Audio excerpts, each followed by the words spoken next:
Hello' friends, আকৌ এবাৰ লগ পালোঁ আৰু মই এইবাৰ এটা ফ্লিপকাৰ্টৰ পৰা বস্তু অৰ্ডাৰ দিছোঁ। কি দিছোঁ আপোনালোকে চাই থাকক। এইটো অৰ্ডাৰ বহুত দিনৰ পৰা মোৰ অহা নাছিলে আৰু এইটো অহাৰ পিছৰ পৰা মই চাৰিওফালৰ এংগলৰ পৰা শ্বুট কৰিব পাৰোঁ ভিডিঅ'টো। চ' এতিয়া আপোনালোকে চিন্তা কৰক কি অৰ্ডাৰ দিছোঁ তেন্তে।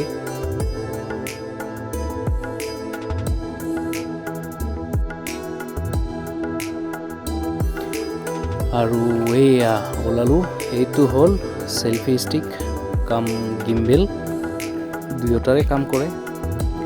আৰু এইটো কেনেকৈ ইউজ কৰিব পাৰি চাই ল'ব। এয়া হ'ল